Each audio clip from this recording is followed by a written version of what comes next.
a geek. Talking baseball every week. Cause they're Gleeman and the Geek. And welcome to Gleeman and the Geek, presented by Blackstack Brewing. I'm John Bonus of Tuesday Daily. With me, Aaron Gleeman of The Athletic. You know what we have, John? We have a full-on bad team to talk about now. we briefly,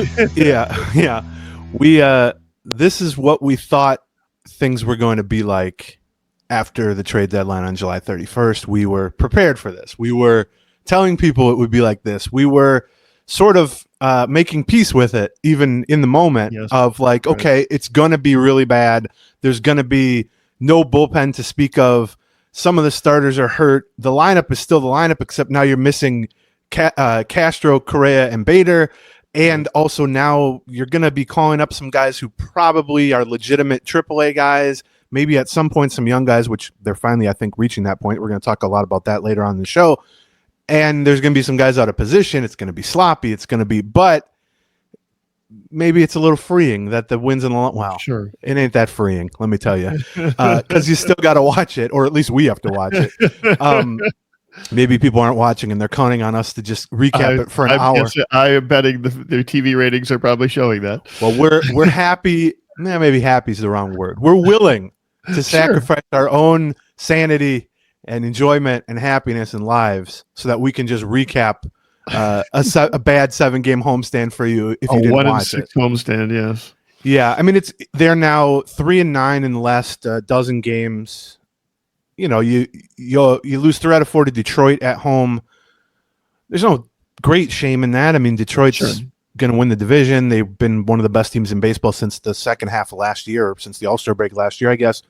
You know, before that, they lost 2 out of 3 in New York, which that's basically a good outcome for the Minnesota Twins over the last 25 years, is losing 2 out of 3 in New York.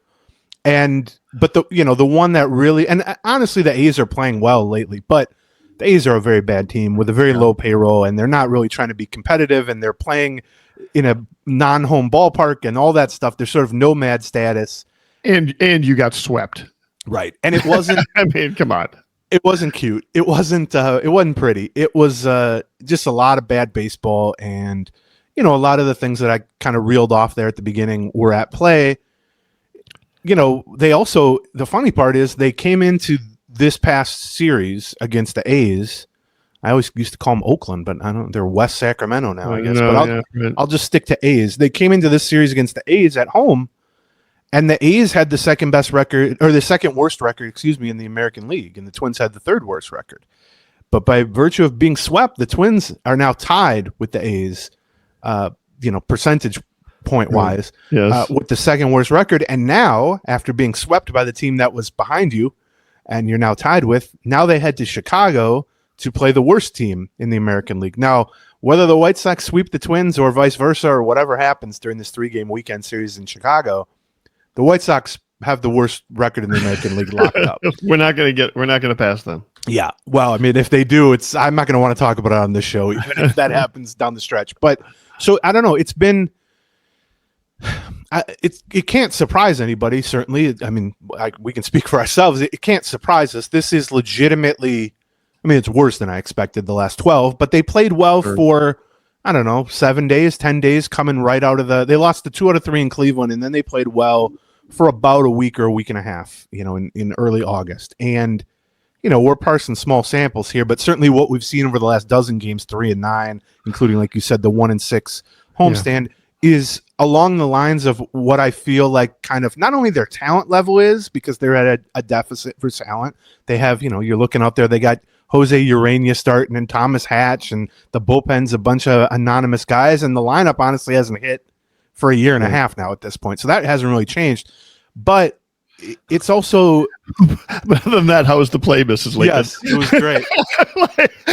Just looking to what you just threw out there. The intermission was the best part of the play. But beyond that, I got another one.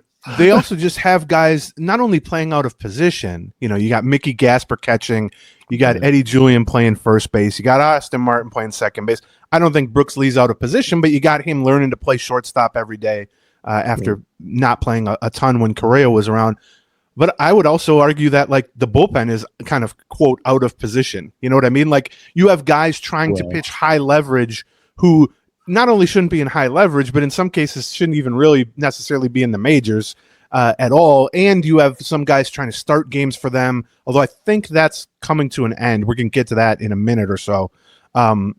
Because one of the things we've kind of been harping on, and I know you felt even stronger about this than I did in the last like 10 days, let's say, was the idea of, yeah, okay, you traded 10 guys off at the deadline.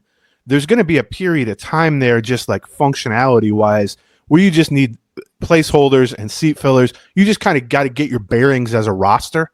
And they did that. I mean, anytime you add 8, 9, 10 guys in the course of 36 hours, you're not going to be bringing up superstars or even future superstars. And they filled in a lot of the gaps with, the guys we just talked about, Urania and Thomas Hatch and Michael Tonkin and various other guys in on the, they call Gasper back up and, Ryan Fitzgerald, those types of guys. These are AAA guys. These are not guys who maybe can have some sort of utility to a team in a major league role, but they're not guys who should be playing a lot. And you certainly shouldn't have 6, 8, 9, 10 of them on a roster. Right. But I kind of felt, and I think you agreed initially, I kind of felt like you got to get like a standing 8 count here for a team.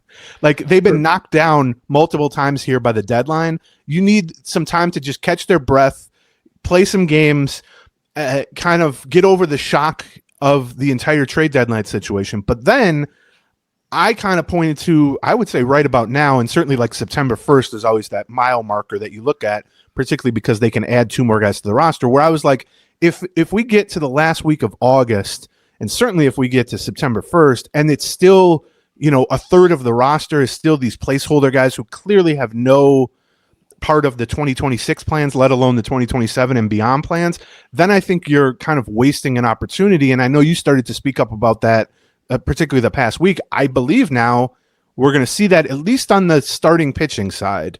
It sounds like we're about to see some of the reinforcements coming. Well, I mean, we're going to see some reinforcements come, but I'm not sure we're necessarily going to see the reinforcements that I was kind of hoping to see as part of the future. Like yesterday, Pablo Lopez and Simeon Woods Richardson both played for the Saints. We know that they're going to be coming back, and they've been starting 2 bullpen games every time through the rotation. They absolutely need some starting pitchers back in this rotation.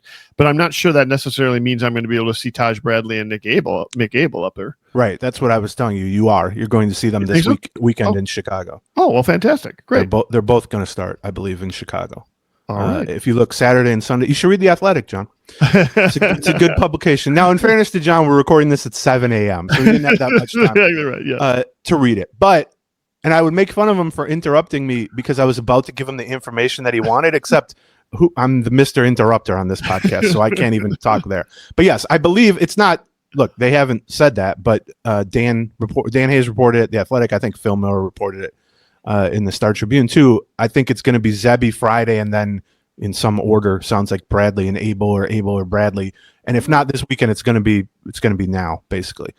So yeah, that's 2 roster spots. I'm not saying that's going to be this big roster wide effect or something like that, but I do think those are the 2 guys, like you just mentioned, that you would want to see. If I said, who would you want to see?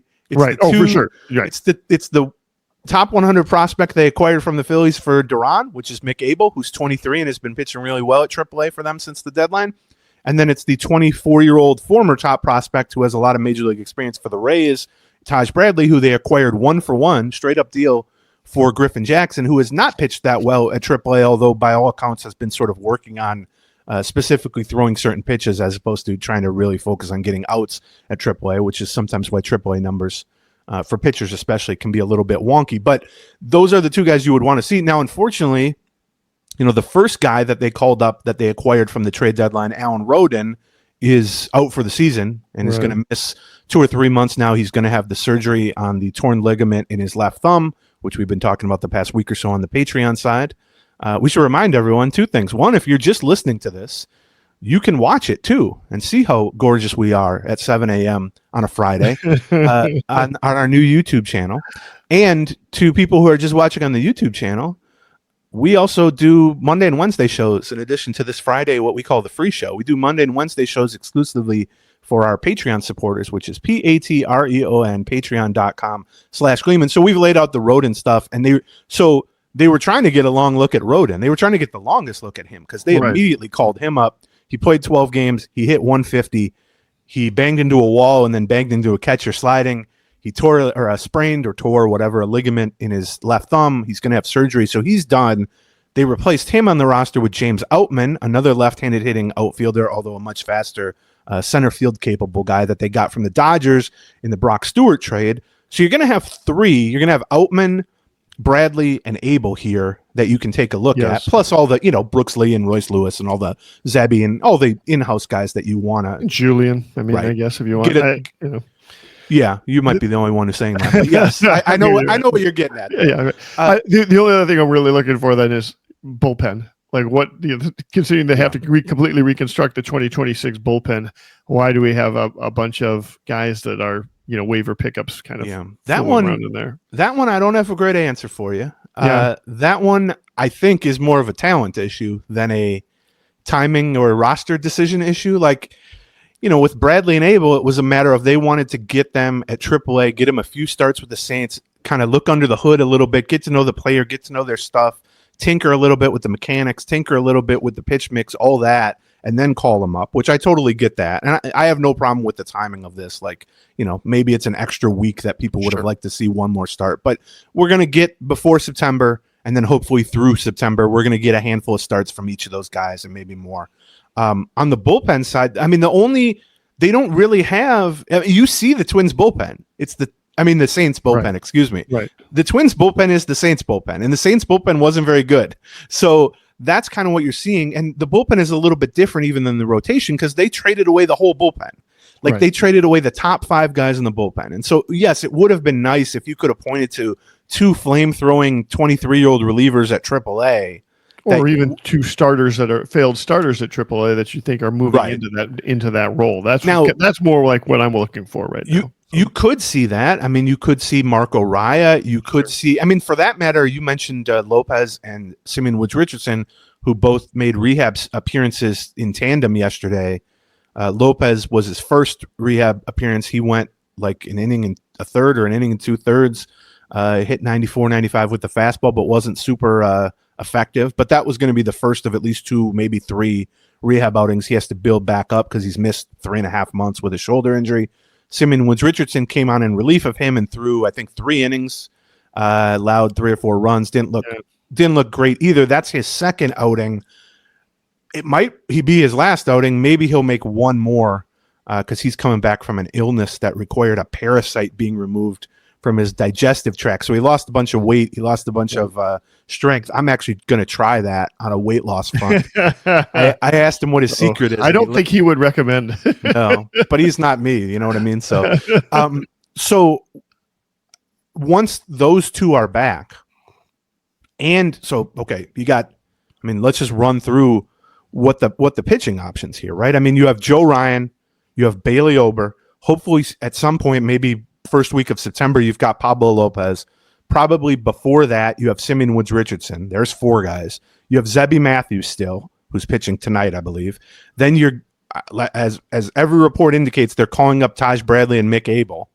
So that's 7 guys. And then you're also still hoping that David Festa, who has been out with a shoulder injury and has started to at least throw off a mound, could return maybe in mid-September, something like that, to make a couple of 2-3 starts down the stretch. Well, that's 8 guys. You're going to go in the span of like 2 or 3 weeks here. You're going to go from having like 3 starters in your rotation and having a mix and match for the other 2 spots to having 6, 7, maybe at the point Festa comes back, 8 starters. And so I wonder, look, somebody else is going to get hurt. Somebody's going to be sidelined, whatever. They're not going to have 8 starters. But we don't know how soon Festa is going to be back. Bailey Over could probably use a little bit of a rest. Right. And obviously Lopez still has some hurdles to clear before he's back, et cetera, et cetera. But even if you get 6 or 7 starters for September or for most of September, that creates an opportunity where you can do one of 2 things. You could go to a 6-man rotation, I suppose, because you're adding an extra. You've got a couple extra roster spots, yeah. Right. It can only be one pitcher. You've added another pitcher for September. Or, well, I guess there's 3. You could go to a 6-man rotation and just have people make straight up starts. you could go to sort of a piggyback situation where you pick 2 or 3 spots in that rotation, probably the younger guys, and ask them to go like 4 innings, and then have another starter come in for the 5th inning or the 6th inning and also pitch 3 or 4 innings and hope to get through games that way, where that way you keep guys on a normal schedule so that they can kind of build up and prepare a little bit as starters. Like they know they're going to pitch on a certain day. They're going to go 60, 75, 85 pitches, whatever. But you have less need for a bullpen at that point because you're hoping to get through 7 or 8 innings with a combo. Or you could just stick with your same 5-man rotation, pick your best 5 or whatever 5 you want to look at as starters, and then take whatever excess guys there are, if there's 1, 2, 3, whatever, and just straight up move them to the bullpen. And that doesn't have to be some long-term thing, but there might be guys, especially coming off injury, that they want to limit their workloads down the stretch. Like they want to get them some action. You want to prove they're healthy. You want to send them in the offseason pitching well on a high note, but also do you want to rack up more innings for Taj Bradley or Mick Abel or who, even some of your in-house guys? So those are kind of the 3, and those all solve a little bit of what you're talking about with the bullpen. Like they all take a little bit of weight off the bullpen in general in terms of workload, but they also give you a glimpse of players who do have long-term potential with you in a slightly different role than just start and throw 5 innings every 5th day. Yeah, it's also a matter of maybe paying attention to what's going on in St. Paul as well. Like, what is Raya's role going to be in St. Paul for a little while? The fact that Connor Prielipp got called up from AA to AAA is, potentially part of the solution next year in the bullpen. What are they going to be doing? Are they still going to keep Travis Adams on a 4-day run, or are they going to try, throwing him in there for 1 inning at a time someplace? Like the tryouts aren't not necessarily just happening here, but I would like to see some of those innings, those Major League Baseball innings, be invested in guys that we think are part of the future, as opposed to like, we just need to fill the innings. Like we are just literally just trying to get through this season at this point. And I agree with that completely.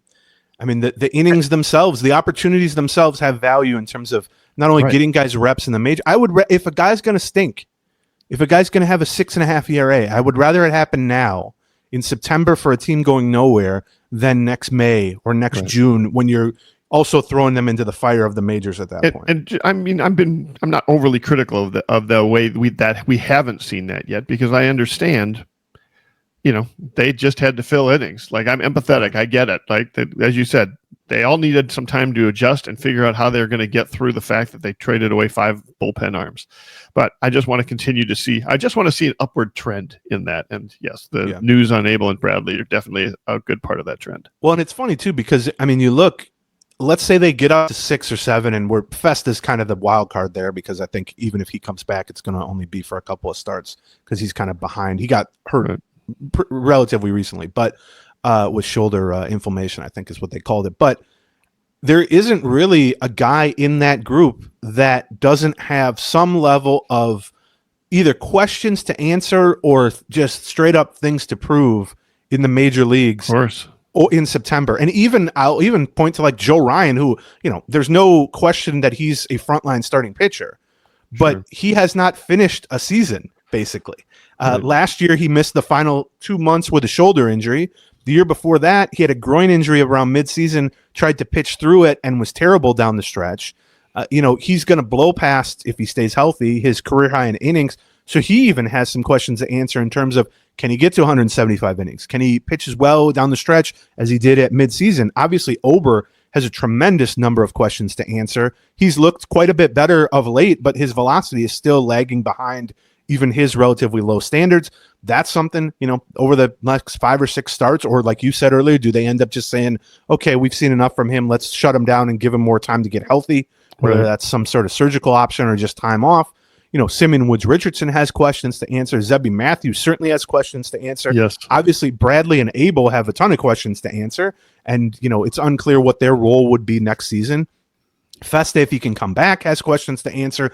Pablo Lopez, again, like Joe Ryan, I have no questions about how good Pablo Lopez is. But after missing 3.5 months with a relatively, major shoulder injury, I need to see, can you still count on him as a frontline starter? You still want to see 3 to 5 starts out of him just to make sure that he's kind of where things are, right? And I think he does too. I've talked to him a couple times as this rehab process has kind of ramped up over the last few weeks, and he's definitely of the mindset, I want to pitch as much as I can pitch down the stretch. It doesn't matter the state of the team. It doesn't matter. I don't want to be shut down. If I can make 6 starts instead of 5 starts, I want to do that. We'll see if that runs counter maybe to the Twins' plans, especially if they do, like I said, have 6 or 7 total starters to use. But I don't know. I mean, I think these are, I don't want to call them silver linings because we don't know how these opportunities will work out or how these returning pitchers will pitch, but they are at least things you can point to as this team just sort of crumbles and clearly just limps down the stretch. I mean, we're essentially kind of an extended spring training here. Yeah. At this point. And in fact, even the way we're talking about using the pitchers is very similar to how we talk about what they're, how are they going to fit the 7 guys that they have competing for a rotation spot into the normal rotation and see, who's going to come out of spring training with the job. Well, you often see things like, they're going to piggyback a couple starters, or they're going to skip this guy in the rotation this time around and give him an extra one out, which is another way you can do it, right? You've got a slightly bigger roster that you can work with and a few more innings. And we're going to give so-and-so a lot more time at a position that we're hoping that they can show some proficiency at. All of this stuff is stuff that we've sort of seen in spring training. We're just seeing it in August and September a little bit early. So yeah, and it's inevitably going to rub some people the wrong way, and it might not lead to the greatest results in terms of wins and losses. But if you can't try it in September of a lost season, when can you try this sort of stuff? And I do think there is value to be gained even if the performances aren't good, because then the value gained is you learn negative things about players, and you learn maybe it doesn't necessarily, if I don't know, Mick Abel pitches poorly in September, it doesn't necessarily mean that his future is any less bright. Plenty of good young starting pitchers. I always think of Barrios, who was horrendous his first, 6 or 8 turns in the rotation.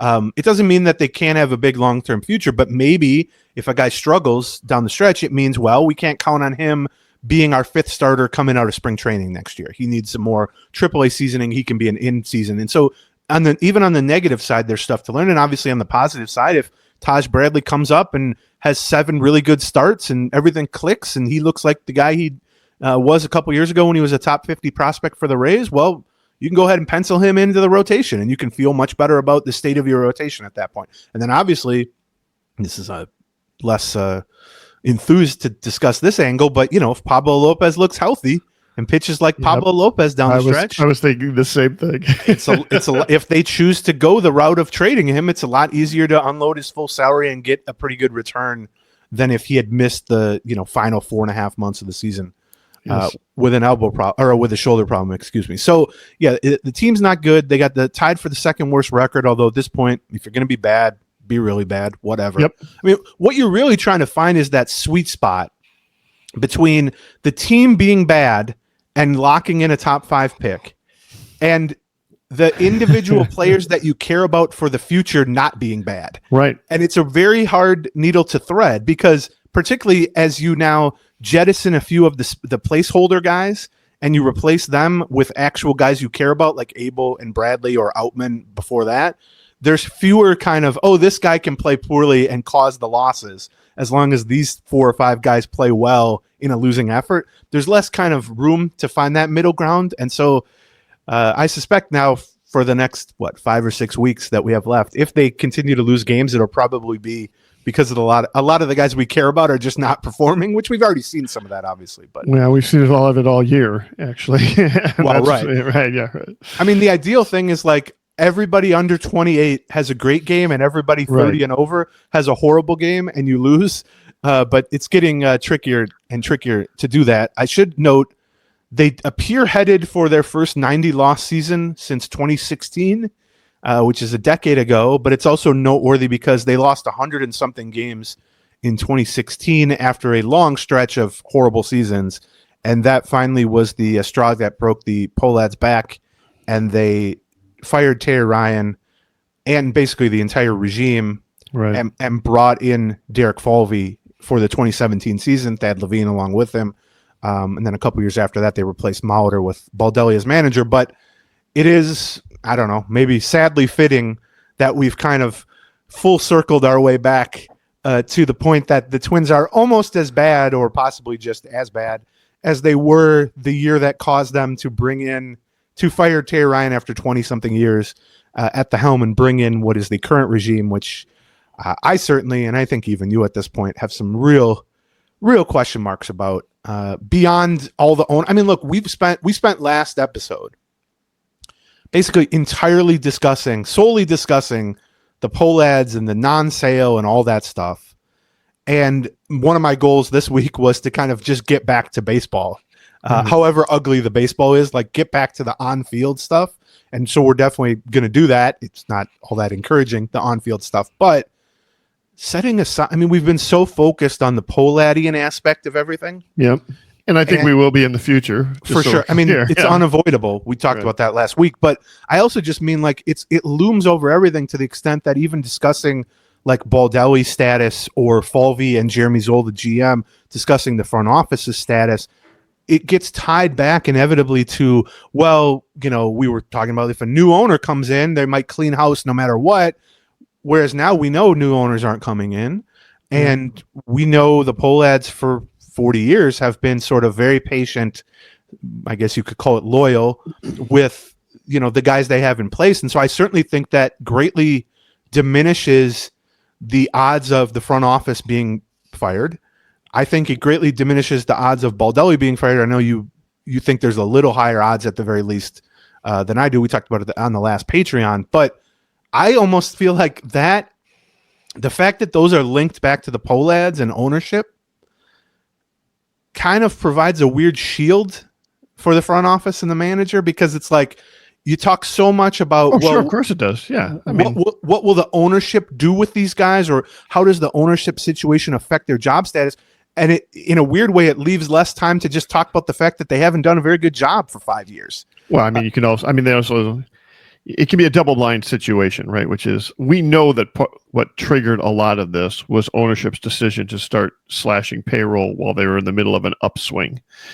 In terms of, you know, they completely reversed the momentum of this franchise from from something which, you know, you spend a little more, but then you make a little bit more money, and now you can spend a little bit more. There's a nice natural cycle that goes there when things are going well, and when you cut that at the knees, you can start a negative cycle, which is what we're seeing, right? We're saying, well, no, we're going to spend a little less. Oh, look, we have a little less success. Now we're going to spend a little less. Oh, look, now we have to spend a little less because we didn't get it. We didn't get the revenues that we thought we were going to get. And now you're seeing sort of a negative cycle on the way down. So I still would put this at the feet of ownership. I would put the vast majority of what we are seeing at the feet of ownership, right? But ownership can't fire itself. And ownership at some point has to make some changes, and that tends to follow a certain path. That path usually starts with you start with some assistant coaches, and then you head up to the manager, and then you head up to the front office, and then ownership. Then you do a rebuild, right? And I don't expect that path to change much. I mean, that's just the way that works. Well, I mean, they're already holding the line longer on that path than most teams in their situation. Maybe, yeah, potentially. I mean, we talked about this last year in October and November. It's like, they're just nobody's getting fired. Yeah, the hitting coaches are the only. Here's what's also remarkable: the only guys who got fired because as a direct result of last year's collapse were the three hitting coaches, because the hitting was abysmal down the stretch. The main hitting coach, David Popkins, immediately got a job with the Toronto Blue Jays as their main hitting coach. And the Blue Jays have, I think, either the number 1 or the number 2 offense in the league. And the Twins replaced him and 2 others with 3 new guys, including Matt Borgschulte, who had been their AAA hitting coach and was in Baltimore for a while. And now the Twins' offense is one of the worst in baseball. And it's been a season-long issue before the trade deadline, after the trade deadline.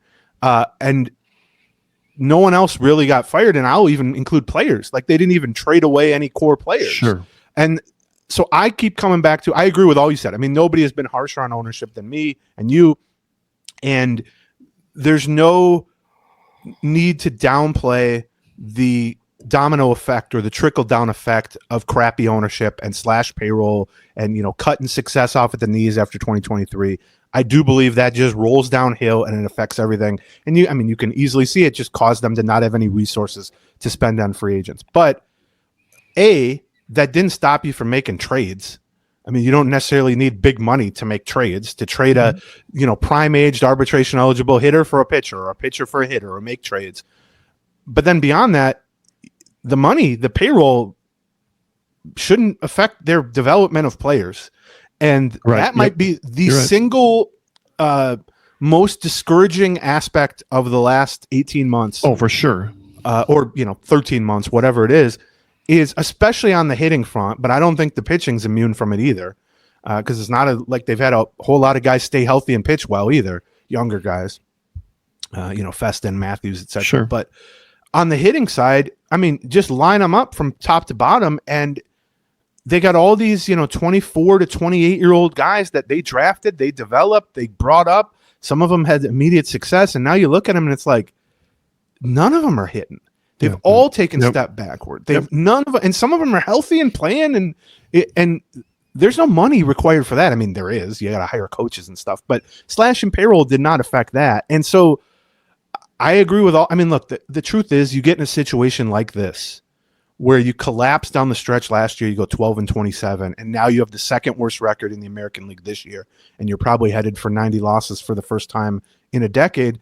That pie of blame and discouraging, results. There are so many slices of that. You're going to have some leftovers. You know what I mean? Like, exactly right. You could cut off a big piece for the Poleads. You can cut off a big piece for Falvey and Zoll and the analytics department and the coaching and the player development. You got plenty for Rocco. You make sure to give Royce Lewis a piece. Make sure to get. I mean, just there's so much to go around, and I'm not trying to discount that, but I do think at some point, and this is coming from a guy who has ranted about the Poleads for 20 years. But at some point, you have to not move on from that, because it's going to remain a factor. Believe me, we're going to be ranting about the Poleads. But you have to evaluate everyone else within the circumstances that are going to exist. And so what I mean is, yes, they slashed the payroll. Okay, now we're heading into year 3 with a slashed payroll. If you do a bad job working within those confines, it's the degree of difficulty is a lot higher. But if the front office just sits on their hands anyway and lets everybody die on the vine through stasis, I do think that's a bad approach, and it has bad results. And then on the player development side, you slash payroll. Okay, Royce Lewis is making $1 million this year. Why can't he hit? And Eddie Julian and Jose Miranda and Trevor Larnach and Walner and Brooks Lee, and although he's turning things around maybe lately, but points out that has nothing to do with money. Those are the homegrown guys that they built up, and so that's the one thing that even aside from the payroll, is ugly for me, and I have big questions about. Before we talk about some other things, let's talk about our first sponsor, our presenting sponsor, Blackstack. Yeah, I'm going to be meeting with Blackstack sometime, I think Tuesday. Meeting with Blackstack, is that what you're That's exactly right. I'm guessing we will have a hazy or two during said meeting, and we're going to be talking about how they can continue, hopefully, to be a presenting sponsor, but also providing beer for my daughter's wedding. But fortunately, you don't have to come to my daughter's wedding to get Blackstack Brewing. Oh, I don't? No, you don't. You can just go to your local liquor store. They're now distributed everywhere. They're distributed all over the state of greater state of Minnesota, from Grand Marais to Rochester, Winona to Fargo. And the reason why that's good news is because they make great beer. Like, the distribution was the weaker part of their business side. The strong part was they make great beer. They're somebody that everybody likes to work with. They're known for their hazies, but also they've got a great Slopes French Pilsner. Just had it the other day again. Pull Tabs Pale Ale, Uncut Jams, a Strawberry Rhubarb Sour, and now they're available at your local liquor store. You just go in there and you ask them and look for their distinctive cans and ask for Blackstack Brewing. It's great. Or you can also stop by their tap room, 94 and 280. So that makes it not terribly far from the State Fair. Great place to stop just before or after the State Fair. You can watch your favorite games on the 190-inch big screen. If you want to see the Twins larger than life, I'm sure you do. I'm sure you're excited about that. So I would suggest that you stop by Blackstack Brewing near 94 and 280, or even easier, ask for them at your local liquor store. Blackstack Brewing. We love them.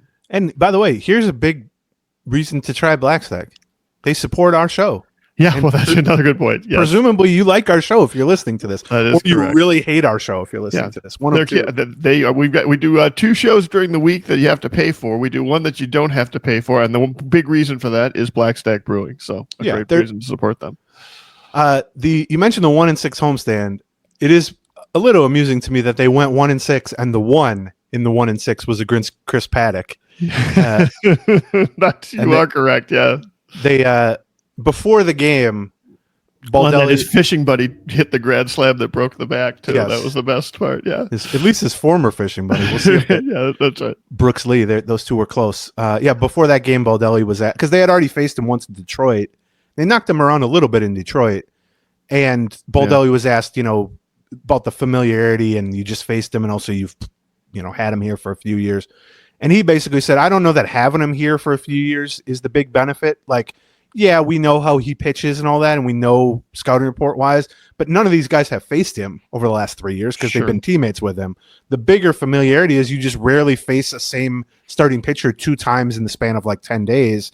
And he kind of talked about, like, we know how Chris is going to attack us. It's going to be fastballs. He's going to pound the strike zone early. We got to be ready to jump on him. And for once, the lineup did their part. They jumped on him. They scored 8 runs, 3 homers. You mentioned the grand slam by Brooks Lee. So that if you're only going to win 1 game in a 7-game homestand, make it against your former teammate. Feel good at least. The one note, this probably will not shock anybody, but we talked about all the things, or I listed off all the things that have been bad for a while: defense and base running and pitching and everything else. They are, since the All-Star break, so that's 2-3 weeks before the trade deadline. So since the All-Star break, which is over a month now, they are hitting 190 with runners in scoring position. And it feels that way. Yes. There have been, particularly on this homestand, there were multiple games where they had 10 guys on base. Like, they drew some walks, they got some singles, they got some, they got plenty of traffic on the bases. And then you look and they have 1 or 2 runs and you go, oh, they went 1 for 12 with runners in scoring position, or, 0 for 10 or whatever. And I know the perception is that has been a season-long issue. But I looked before the All-Star break, which was the first, 3+ months of the season. They were 9th in batting average out of 30 teams with runners in scoring position. Oh, with runners in scoring position. Gotcha. Okay. Yes. And so they've gone from above average, top 10 in that regard, to 29th out of 30 teams batting 190. And, look, they had even when they were having success with runners in scoring position, they still had a pretty bad offense. I mean, that can only save you so much, but it's really been tough to watch. And like we said earlier, it's not that different of a lineup. Like, they didn't trade. They didn't trade. I mean, they traded 3 guys. They traded Correa. That's certainly a big change, although he wasn't really performing that well for the Twins. They traded Bader, who had been very good for the Twins, especially given and played a lot. Like, he was in the lineup every day. Yeah, although I think he played probably less than you are imagining. He is. Let me see. I mean, obviously he hasn't been on the team. He got 300 plate appearances for them. Yeah. So he's like 9th on the team, I think, at this point. And then Castro, obviously, who played pretty well for them. You remove those guys from the lineup, you would expect a not good lineup to be even worse, obviously. But the discouraging thing is not, like with the bullpen, you go, well, what do you expect? Like, you traded their 5 best guys, the bullpen's going to be terrible. Okay, yeah, you have a not good lineup and you remove Correa, Bader, and Castro, you would expect that to be even worse, and it has been. But that's not even the discouraging part to me. Like, it's not that they've missed those guys so tremendously. I mean, they have. But it's that the guys on trade deadline day that you would have said, well, hey, what they need now is for this guy, and this guy to step up. And not a single guy has done it. And that has really been now that's been year-long thing, right? I mean, the biggest problem with this team has not so much been the ancillary pieces. It's been that the core just wasn't performing. Yeah. And that certainly has not gotten any better. I mean, Royce Lewis had a brief couple of moments around the All-Star break where he seemed like he was snapping out of it. And it's one of those situations where everybody so badly wants it to be true that he's, getting back on track, including him, obviously. And everyone's like, oh, he's had a good 4 games. This means something. Well, it hasn't meant much. He's hitting 140 or something since the trade deadline. And I don't know. I mean, look, you still got 5 weeks left. You hope 2 or 3 of these guys can snap out of it and at least, play their way into next year's plans and beyond. But it's been a while with these guys, and that goes back to swapping out the hitting coaches. It goes back to the overall, player development that has been lacking, particularly I think on the hitting side now for a couple of years at least. And it's just like, I just have no faith in young players making adjustments, young players sort of having sustained success. It just seems like the negative stretches never end and the positive stretches last a weekend. And you look up at the end of the day and it's every 26-year-old guy on the team has a 625 OPS and hasn't been good for 13 months now. And I don't know, as big of the questions as I have about the pitching staff and especially the bullpen heading into next year, just from a numbers standpoint, like who's going to be in the bullpen, I have just as many questions, and they might be deeper questions about the lineup, because it's like I could fill out a lineup. Like, the names are there to fill out a lineup. It's not like the bullpen where they just don't have anybody. But also, like, are we at the point where some of these names shouldn't be in the plans? And that is a much more difficult decision, I think, for the front office, because it will require, if you're going to trade, it's going to require selling low, which no front office wants to do. But then beyond that, these are names that they've grown to like. They've developed and drafted, and some of these guys have been in the organization for a decade, basically. And so ripping that Band-Aid off is going to be difficult, but also not ripping that Band-Aid off and making a couple core trades in November of last year or December of last year is part of why you're in a situation now where none of these guys have significant trade value, and you've kind of wasted another lost season. And I don't think you can sit around and do nothing again, particularly if you do nothing to change the manager, then the front office and ownership. We're so far past the point where not changing anything is acceptable.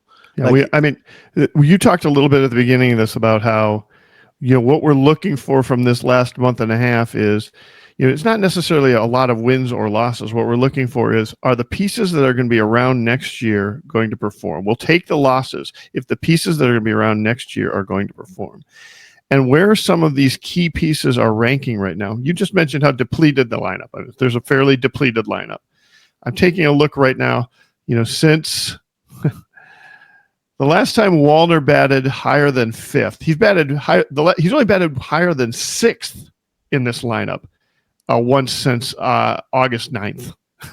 He is consistently, he's just being put in sixth or seventh or ninth spot in the lineup. By the way, he has the second best OPS on the team. Right. And I'm not trying to suggest he's been great. He certainly has not. Yes. Since coming back from injury a couple months ago. But in a lineup where no one has even been good, he has basically an 800 OPS, which for his standards is bad, but for the rest of the team, and to your point, he's being treated like a bottom of the lineup guy. Well, and Royce Lewis, exactly the same. Like, also, he's had a couple of starts, fifth in the batting order, but consistently you've got, Larnick or Clemens or Jeffers or Keishel, who's brand new, all batting. They want to get those guys more at bats that they're trying to protect. And get Walner and Lewis to get going towards the bottom of the lineup, or either they're trying to protect them, or they're just, convinced these guys aren't really producing right now. We can't have them at the top of the lineup. Either way, it's a terrible sign moving forward for the future, because you're right. Those guys need to be they were perceived to be part of the core coming into the season. If they're not part of the core coming out of the season, or if they're not a part of the core going into next season, you've got to make some big changes. Like, you have to go out and find something. You don't just, core guys just don't pop up. Well, that's part of the problem, right? Like, I agree with all that. And I think we're past the point. I mean, I thought they should have made a couple core changes last offseason. I think in retrospect, they would probably agree. Oh, of course. I mean, I've asked some guys off the record, and they say, yeah, we probably should have tried to do that instead of running it back. And that wouldn't have necessarily required money or anything. That would have just required ripping Band-Aids off, basically, and saying it's not going to work with this guy who we thought was going to be something big, and he's not. And let's move on from him and get value while we can. Now, unfortunately, you can still move on from those guys, like you're saying, but the value that you can get for them is minimal, non-existent, or at least much lower than it would have been a year ago. Right. But the other problem, which you just kind of hinted at, is let's say they do decide to rip some of these Band-Aids off offensively and move on from some of these names that you just mentioned and say, look, it's been 4 years, it's been 5 years, it's been 6 years. These guys are no longer 23. They're 28. They're 29. They're arbitration eligible, whatever it is. It's just, it ain't going to happen here. Maybe it happens somewhere else, whatever. We got to move on. We got to get some value. We got to bring in some new blood. The problem there is you can't just, snap your fingers and have a new core show up of, Right. 6 23-year-old players and just start over. Like you do have some of that. I think Sure. obviously Keishel, you're hoping at some point next year you have Walker Jenkins and Kalen Culpepper and Emmanuel Rodriguez. And there are some other names along those lines that you can definitely point to. But that, first of all, half those guys aren't going to be good. That's just how this works. That's Right. the numbers game. And we just got through right. naming off 8 Yeah. former top prospects. in the Twins developmental system. More than half are probably not Right. gonna That's be the good. other problem. It's not like Right. it's not like a Premier League soccer where you can loan them out to a different team to develop them and then bring them Right. into the major. You got to actually develop these hitters, which they've shown really no ability to do recently. But yeah, and so I mean that's the problem. I do think, and I feel like I say this every episode, but the lumping in of Walner with everyone else, and I don't even disagree with the notion that the Twins are sort of lumping him in there too, which I think is telling whether or not I personally agree with it or not. But I think in this case, you were like, well, yeah, Walner's at the bottom of the order with Royce Lewis. True. And I think the fact that they're together at the bottom of the order is telling. It sort of shows the Twins' hand a little bit in terms of their thinking. But all I want to say on this is one thing. Matt Walner has a 791 OPS, which is second to Byron Buxton among all hitters with at least 100 plate appearances on the Twins. Royce Lewis has a 646 OPS, which is 11th in the same group. The fact that they're being lumped in together, I think, is unfair to Walner, but I also think it is revealing in terms of how they're thinking of Walner and whether or not Walner is in their plans. But I will just call this out on Walner because we were researching this for something else. One of the questions we got, what we just mentioned the Patreon again, one of the things that we have on the Patreon is a mailbag on a regular basis, right? And we had a good question from one of our listeners about OPS and about on-base percentage versus slugging percentage and which one's more valuable and that sort of thing. And Walner's primary strength is the slugging percentage, which drives up that OPS, et cetera, as opposed to the on-base percentage or even more so the batting average. One of the reasons I think people, like fans in general, are down on Walner is you take a look at his win probability added, which is, the percentage that he impacts games is below average right now. It's below 0. It's so, that's different than having a below 0 above replacement, wins above replacement. And WPA, we should just mention, is sort of how much you increase your team's chances of winning a game. So it's context based, which can be very misleading at times, but throughout his career, he's never had a particularly good WPA. And I do wonder to some extent if, OPS and slugging percentage or those type of players with a low batting average and a high slugging percentage who put up a good OPS, and we know that OPS is important, it ties closely to runs correlated, don't necessarily have the impact on the game that wins above replacement might show it. They are that the WPA and how much they impact games is a little bit different. So, I mean, that might be part of it. I mean, when you ask a little bit about the fan perception, I think a lot of that fan perception is like, boy, he just never really seems to help the team as much as I want. By the way, now, it doesn't have to be that deep. He strikes out a lot. Every fan hates every guy. Think of all the guys throughout Twins history who have struck out a lot. Right. Yep. Everyone hated, even when they were productive. Sano, same thing, obviously. Yeah, like, that's right. By the way, WAR, he's fourth on the team in WAR, and his on-base percentage, which, like you said, is not a strength of his game, 10 points above the team average for that. That's all I'm saying. Like, at his worst, he's still one of their best hitters, and it's strange to me that everyone treats him like he's got an OPS 160 points lower. Also, WPA is not predictive, although, like you said, it's possible that he is one of the few players for whom it is predictive. I probably would not conclude that, but whatever. Also, go look at Royce Lewis's WPA. It's for sure. Yeah, horrific. Right. Couple other things, lineup wise, since we're kind of on that topic, unfortunately. One of the weird, like, roster wise effects of trading away, like we said, 3 hitters, having not that much kind of on hand to call up, in part because you've had some injuries at AAA, but we've seen them, whether it's against Tarek Skubal or I forget who Lopez from the A's, lefties. Yep. They're now at a point roster wise as a lineup where they can't put more than 7 right-handed hitters in a lineup against the left-handed pitcher, and a lot of the times it's only been 6 because Gasper, who's a switch hitter, is now your backup catcher, and you don't necessarily want both your catchers in the lineup every time. And so they've had spots, I know against Skubal and I think against Lopez too, during this past homestand, where you had 3 left-handed hitters in the lineup against the left-handed pitcher. Now, that's not the end of the world. There are good teams. Let's say the Phillies, for instance. If you watch the Phillies face a left-handed pitcher, you will see near the top of their lineup Kyle Schwarber and Bryce Harper. Right. And maybe another lefty. Who knows? Some lefty at the bottom of the lineup, whatever. Max Kepler, whatever it is. You don't see Max Kepler there very much anymore. Right. But yeah, some lefty.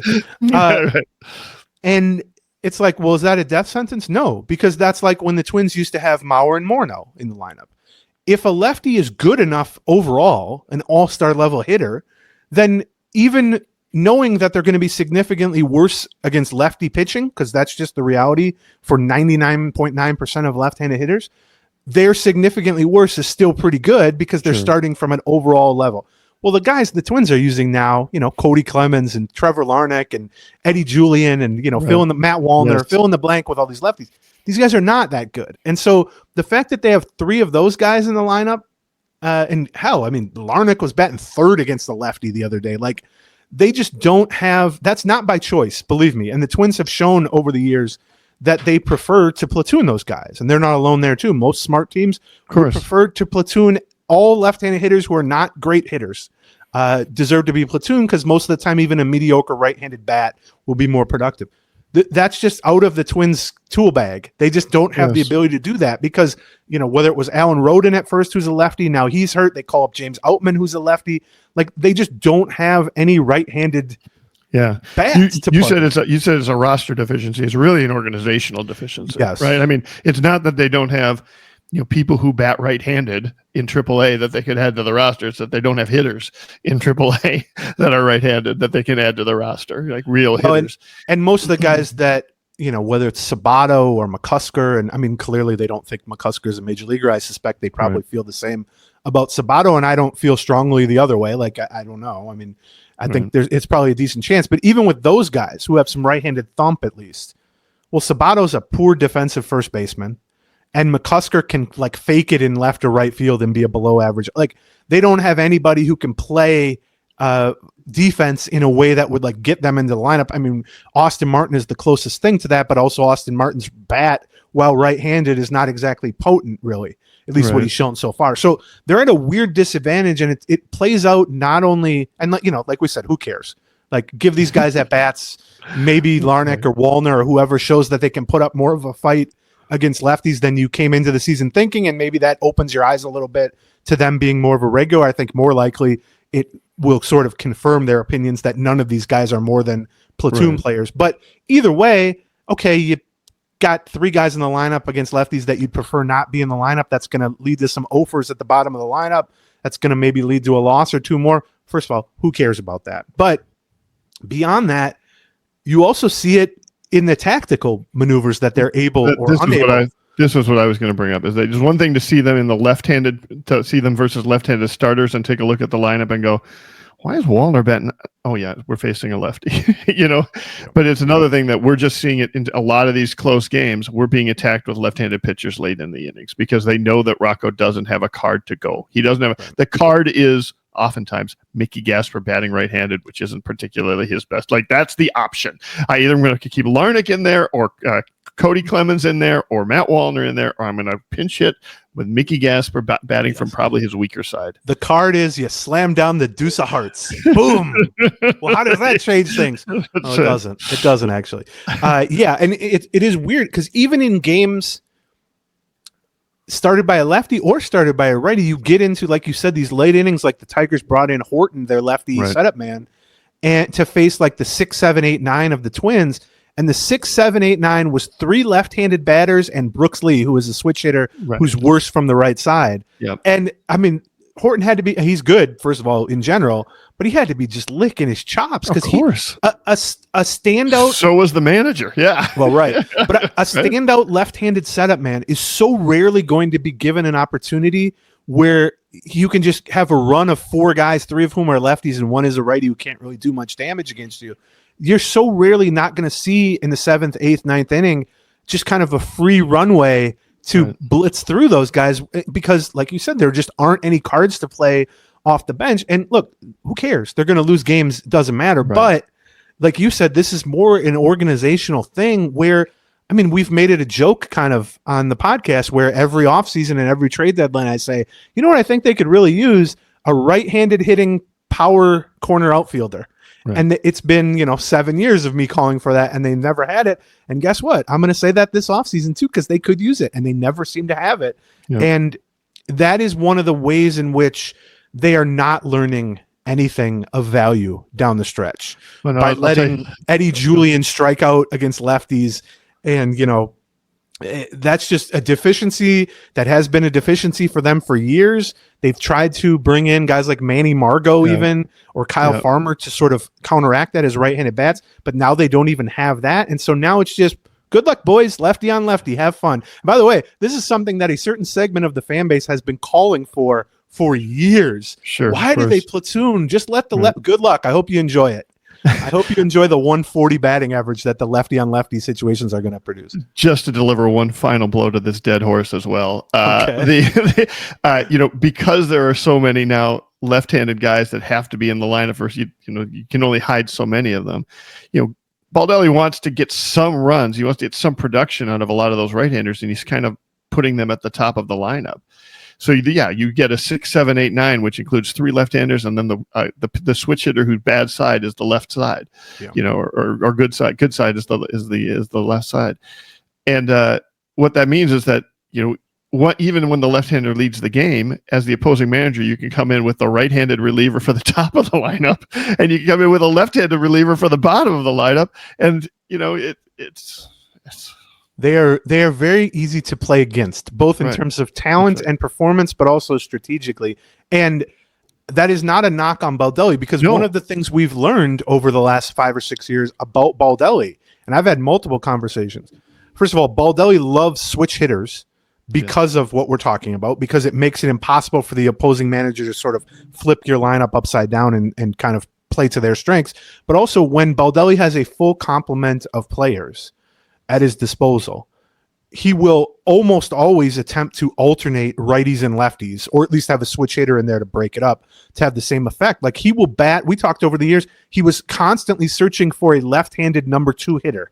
And sometimes that was like Max Kepler, even though he wasn't deserving. A lot of times it was like Jorge Polanco as a switch hitter. Like, he would constantly be trying to find a left-handed hitter, because whether it was like Buxton and Donaldson and Nelson Cruz, or Buxton and Correa and now Keisha, like, there were a lot of their better hitters, and I'll include Jeffers in there now, I guess, were right-handed. But you didn't want to have 5 righties to start the lineup, because then in the late innings, you can just bring in a righty and try to blitz through them. And like you said, you can now do that kind of both ways, which presents a real difficult situation. Before we get to a few other things, let's talk about our last couple of sponsors here. One of them I will be using over the next several days, because John and I have been roped into a fantasy football league, and I have not played fantasy football since I got paid to write about fantasy football, which was about 18 years ago or whatever it was. And so I will be studying the RotoWire cheat sheets and analysis. I've already been doing that because I really don't want to be embarrassed, not only because I'll lose money, but also to lose to John in anything, really, as you guys can imagine. But the bad news for you is that I'm also going to be using RotoWire. But you know what? That doesn't necessarily mean we're going to be going from the same stuff. They've got customized cheat sheets, all kinds of stuff that you can do on that. I mean, listen, we've been using RotoWire for before we played fantasy sports, right? I've been using it since 2000, I think, honestly, because they always have sort of the best updates, the best news. But I have come to rely on it heavily during fantasy football season, because I like Aaron, have not paid enough attention to football over the years. They provide all of the customized cheat sheets. Their news is updated 24/7. These are the guys who provide data to ESPN and Yahoo and FanDuel and DraftKings and NFL.com. They just totally redesigned their website this summer. It looks great. It's got draft software for your PC or Mac. I don't know. Are you going to install that, Aaron Gleeman? I'm going to install it directly into my frontal lobe. I think is what and our listeners can get a good deal here. Here, I'm going to tell you. You go to RotoWire.com. and you use the code Gleeman when you check out, and they will give you 20% off any subscription. So you're looking for draft help. You can pick the 1 month plan for your subscription, so you can do mock draft simulations, the customized cheat sheets that John talked about. Basically, if you just want to use it for a month and prepare for your draft, they're fine with that too, because their whole thing is, we got such a good site and such a good product, not only for football, but all sports, that once you get a taste of it, you're going to like it. So go to RotoWire.com, put Gleeman in at checkout as your code. You get 20% off any subscription, or you can get the best value and sign up for the 6 month or the annual plan. You can get an even better deal, take you through the whole season, which I will need help. I'm sure setting lineups and waiver wire and all that. So for sure, RotoWire.com, and then when you check out, put in the code Gleeman to get your discount on a subscription. And then our last sponsor for the day. Yeah, we use RotoWire to hack our way into winning fantasy football leagues, but Factor is a great hack for, something basic like eating. It is a great hack for eating. Why? Because it's super fast. Yeah, these are chef prepared, dietitian approved. It's delivered right to your door, and it's delicious. They have so many good meals. They now have 65 weekly meals made for how you live and what you like to eat, and they keep you in good shape as well, because they've got all kinds of great wellness goal types. They've got GLP-1 friendly meats and new Mediterranean diet options. And good for you fats included, and they're, like I said, they're just really tasty. For the first time, you can try some inspired meals with bold flavors influenced by China, Thailand, and more. And you can get a pretty great deal here.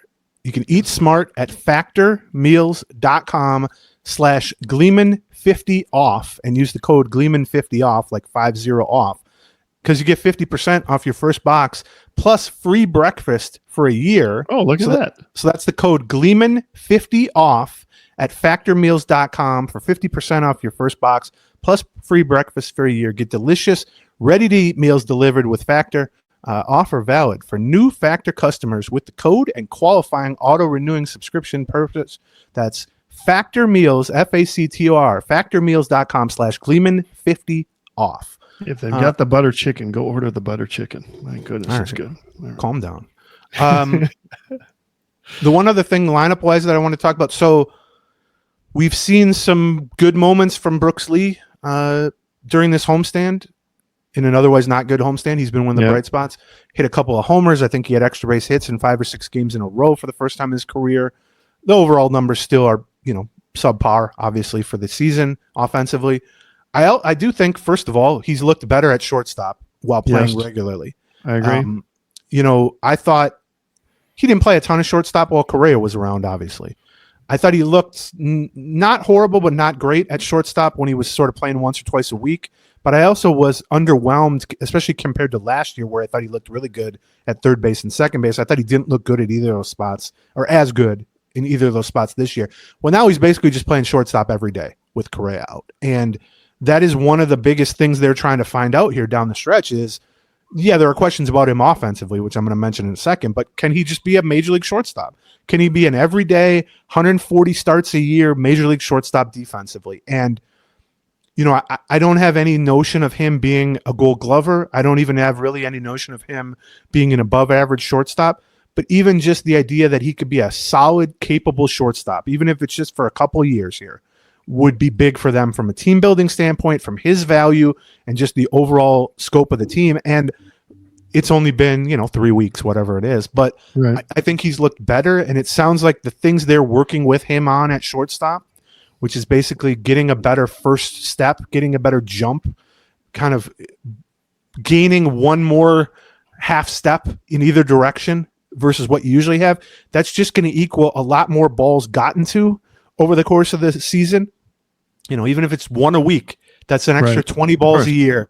And if you can even turn half of those into outs, that's an extra 10 plays a year. And that could be the difference between being a -5 shortstop or a neutral shortstop, basically. And I think we've seen some strides in that direction. We've also just seen some really nice plays by him, like some real highlight caliber, some improvisational plays where he's had to come in on a ball. I actually think that's probably the best part of his game, is sort of having to adjust his body. Yeah, arm the angle. improvisation, right? Yeah, you're right. I think that's probably the best part of his game, which is kind of interesting to watch in a young player. He certainly seems comfortable out there.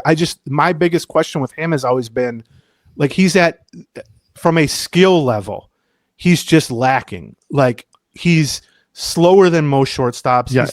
It mostly comes down to speed, right? Yeah, although his arm, he doesn't have like a bad arm.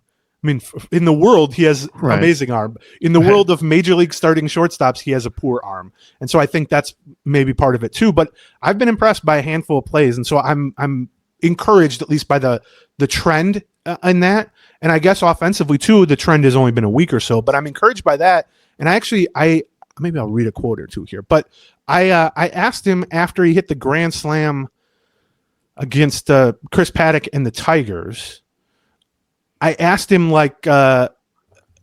what he's been kind of working on offensively, and actually since then he's even had some more success. And because I have heard from Baldelli and coaches and some other folks with the Twins that what they've really tried to kind of focus in on with Brooks Lee is using your best skill offensively, which is the ability to make contact, bat to ball skills. He's always been a high contact, low strikeout rate. He can put the ball in play. Not letting that be turned into a disadvantage or a weakness because of pitchers being smart and not throwing you strikes. Because if you're just committed to swinging at anything, and pitchers know that, and they also know that you're able to put even bad pitches in play weekly, they will just extend they will use the it strike against zone. you, right? Right. Yeah. They will turn a strength, which is bat to ball skills, into a weakness, which is bad contact and swinging at balls out of the zone, swinging at balls down.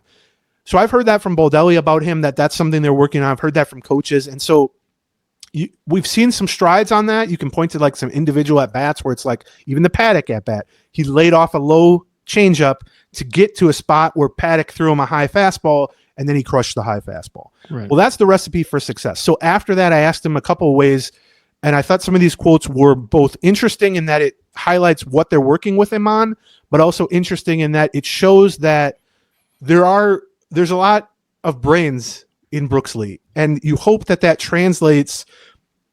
Look, there's a self-awareness that is valuable. There's brains Right. that are valuable, but saying it doesn't necessarily mean you can do it. And that's the question. But I no longer, after having this interaction that I'll read here in a second with Brooks Lee, I no longer have any doubt that he's aware of the issue and that he knows how they want him to address the issue. Now it's just a question, like, physically, can he actually go through it and do it? Because, they worked with, Eddie Rosario for 10 years on plate discipline, and it never really got better. Same thing with Jose Miranda. Jose Miranda is the exact problem, which is Jose Miranda can make contact with any pitch in any situation. So they just kept throwing him worse and worse pitches, and he would just chop it to second base or pop it up. That's what you're trying to get away from. So a couple of these quotes from Brooks Lee I thought were interesting. So he said about the Paddock at bat, he said Paddock throws a good changeup and a good cutter, and most of that stuff is down other than the fastball. And that's an automatic out for me if I'm getting something down in the zone. Everyone knows that I'm not that type of hitter. I want stuff elevated. I have to look up, or for a certain pitch in a certain situation. He talked about other at-bats that he's not getting that, but he said, so, quote, I think I just have to be smart of picking and choosing my times to take that A-plus swing. In other words, the swing you're trying to do damage on versus the swing just to make some contact to avoid a strikeout. And he said, I'm the type of player to put the ball in play, supposed to be gap to gap, but it's more important for me to get the next guy up. In other words, be willing to take a walk, move along. And then I also asked him about what the process is like to try to work on laying off these pitches. And he says, and I said, do you want to just get into advantage counts, 2-1, 3-1 counts? And he said, yeah, but even if I get in advantage counts, I'll be like, oh, I'm going to see a fastball, but I'm not planning on actually getting a fastball, just to make sure I'm not expanding the zone when I don't need to. And then he said, quote, I got drafted because I could touch any ball and put any ball in play. But sometimes it's a curse when you're chasing and you're not getting the right strikes to hit. That's kind of what it felt like for the past month, honestly. I've been doing a better job of that the past few series of just getting the right one to swing at. And yeah, it's usually up.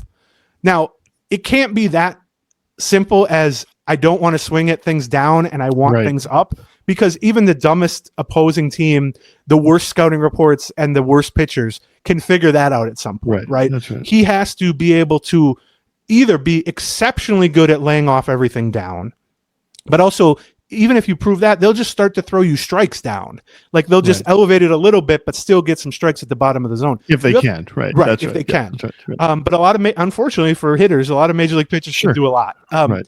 But there are plenty of hitters who like the ball up or like the ball down or like the ball in, like the ball outside, and are basically kind of gearing their entire approach offensively into avoiding the zones and the type of pitches they don't like.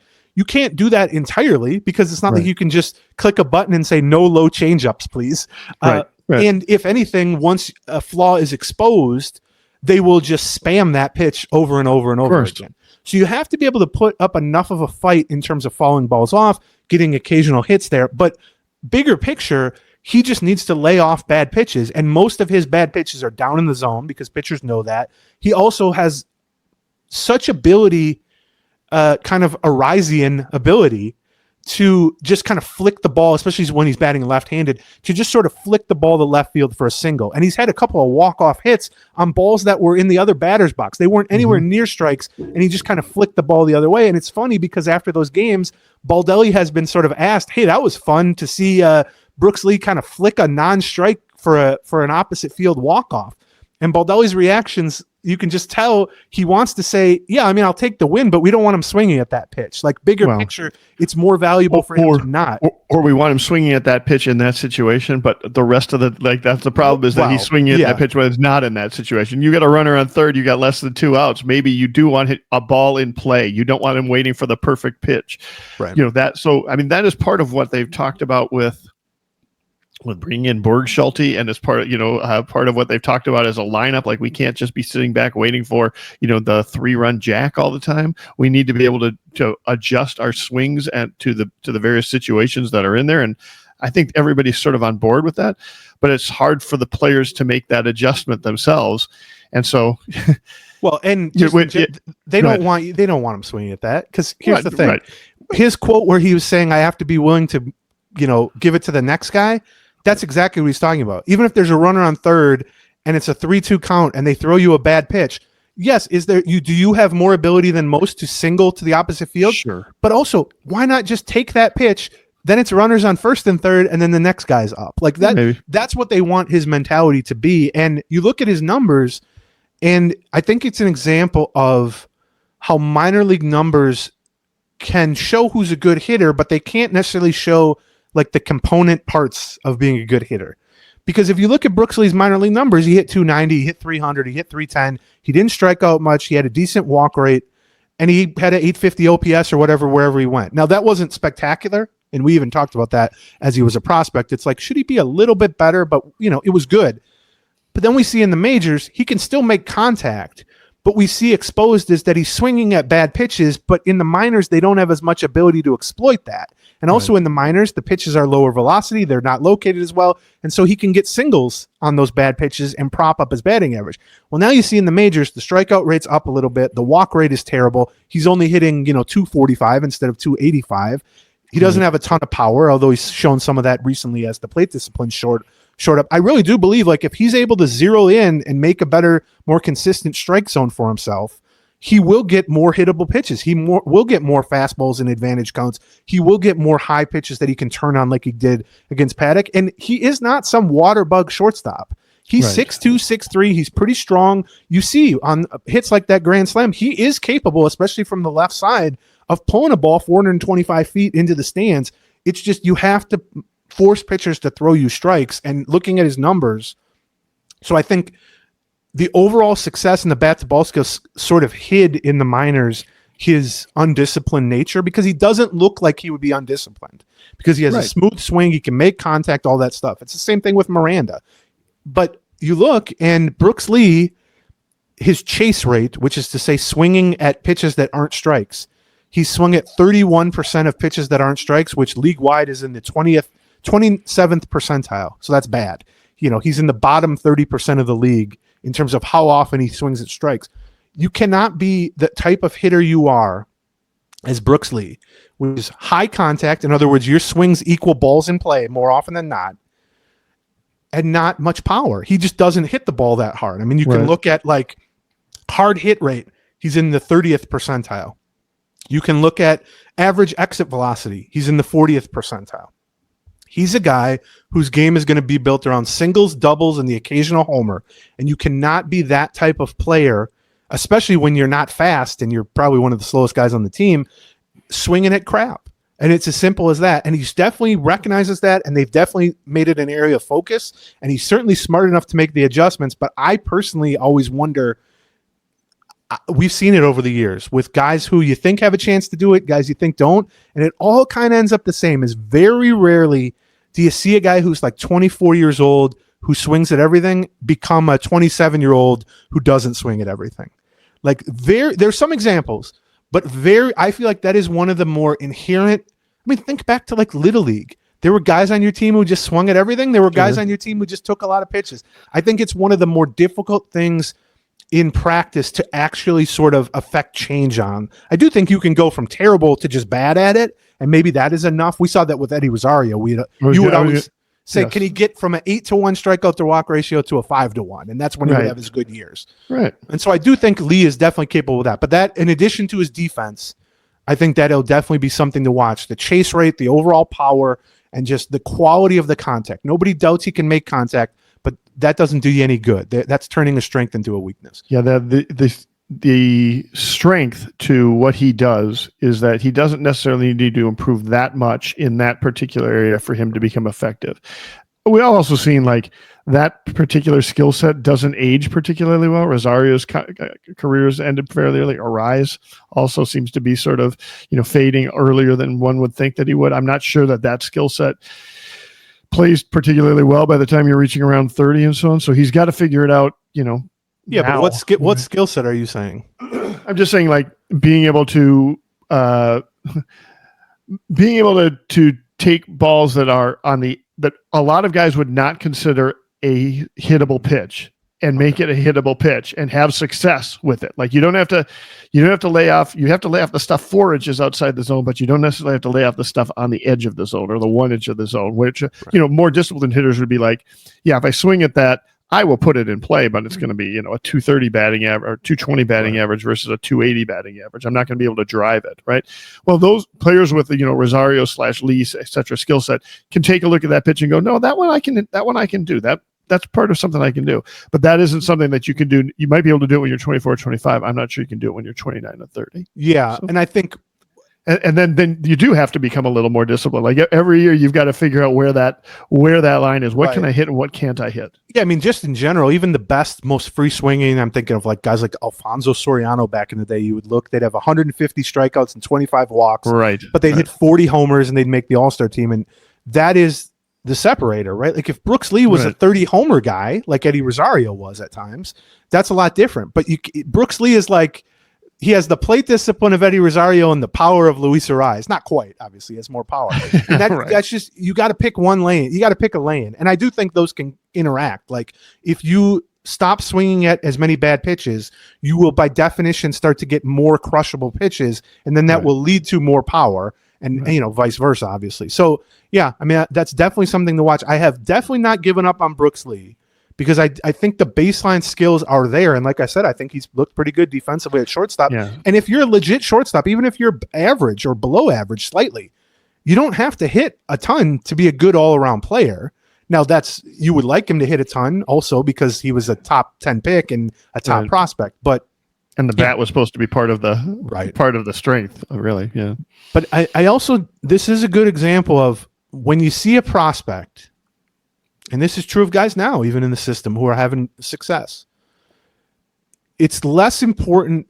Look, you want a guy to be doing well to have an 850 OPS instead of a 650 OPS. I'm not saying any different. And you want to be able to say, this guy was one of the best hitters in the league, all that stuff. But a lot of times with prospects, we get asked about, hey, this guy's hitting 330. Why isn't he a more highly ranked prospect?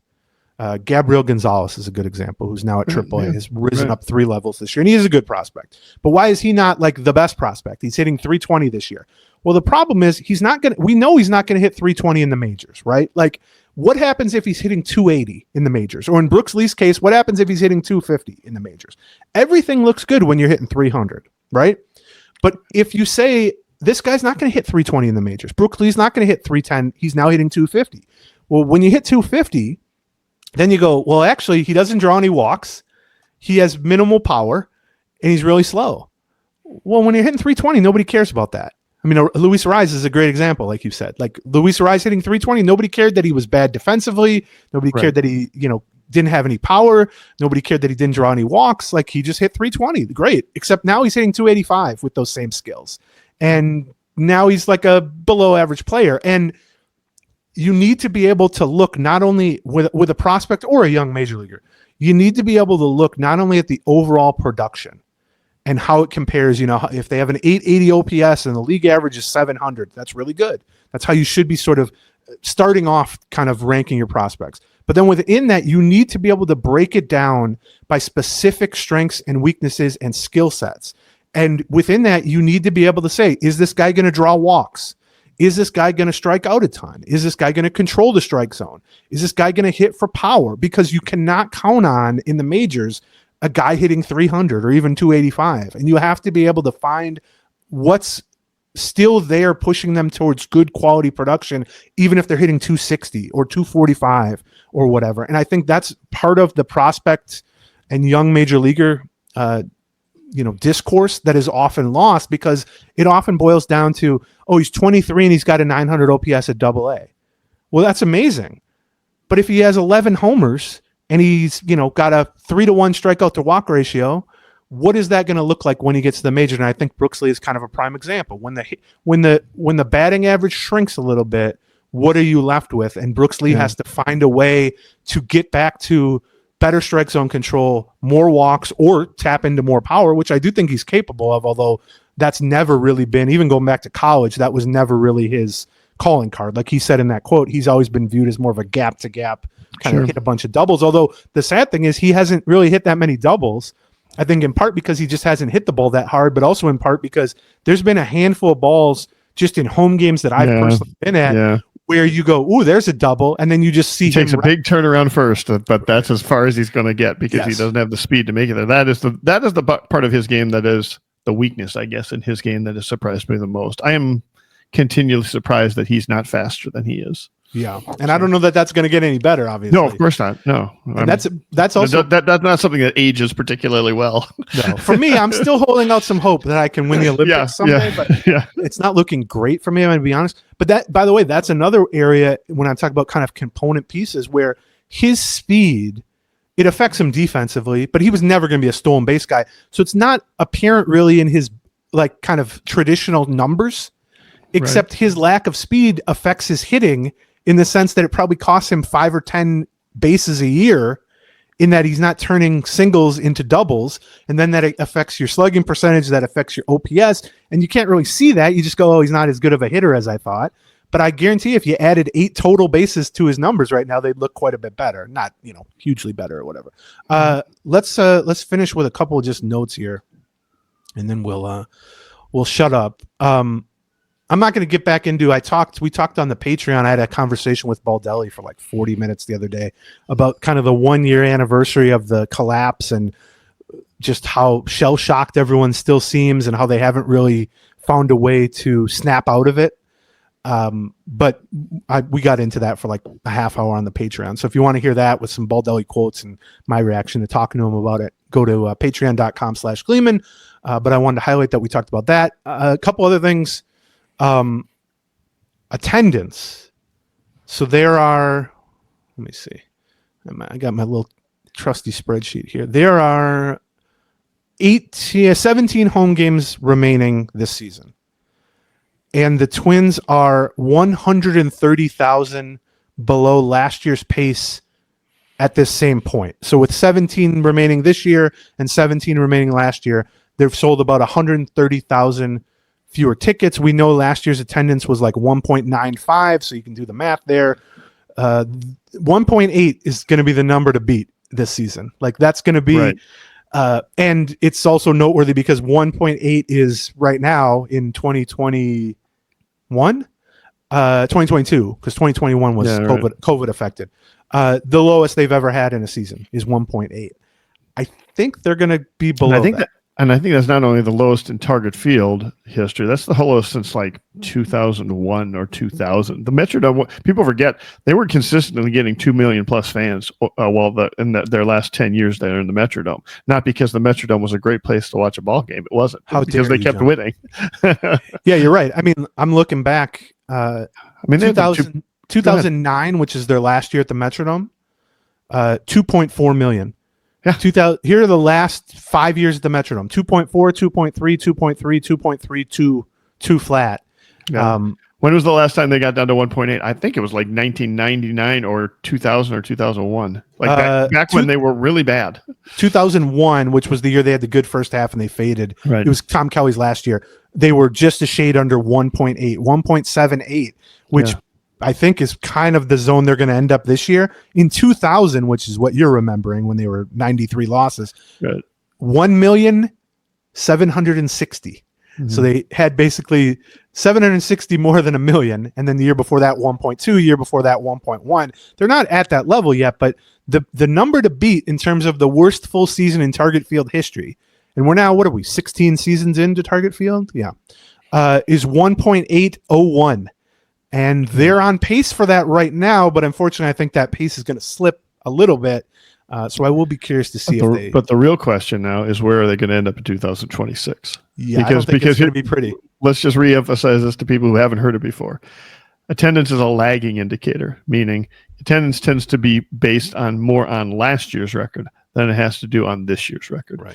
And the fact that this team has vibes around this team, both the performance on the field, but also the news off the field, has been so overwhelmingly negative in 2025, bodes real poorly for 2026. So could they have the lowest attendance since, could they pass that 176 number from 2000, you said?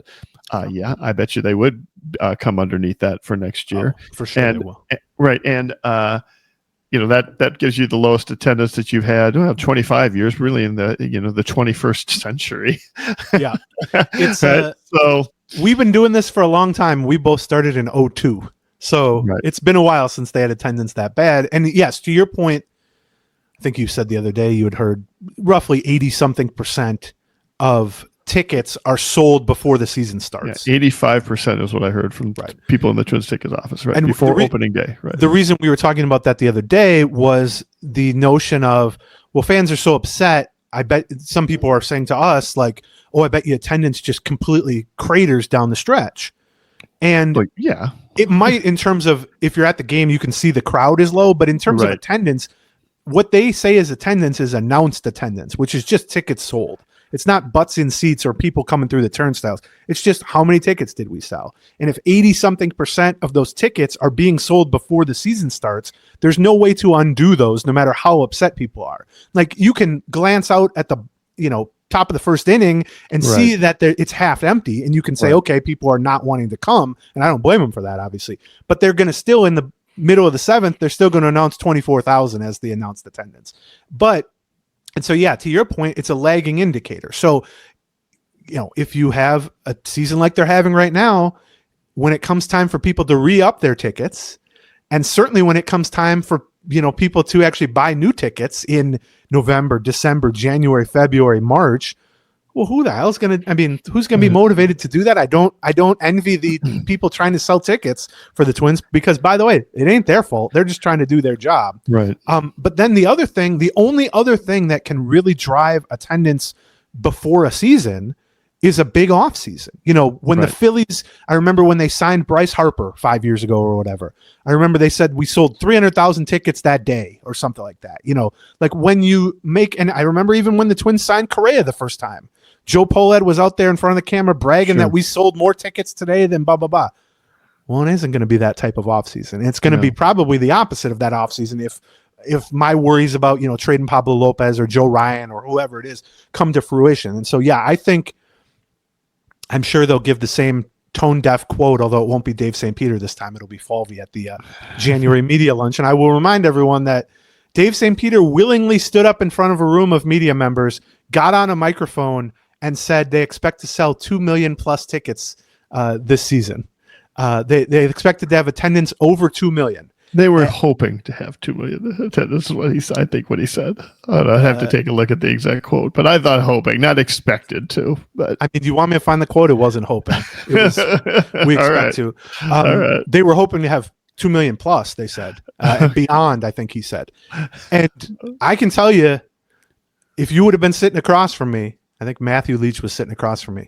I was too. What you would have heard was, "What did he say 2 million?" Because that's one of those things that is completely implausible as it is said.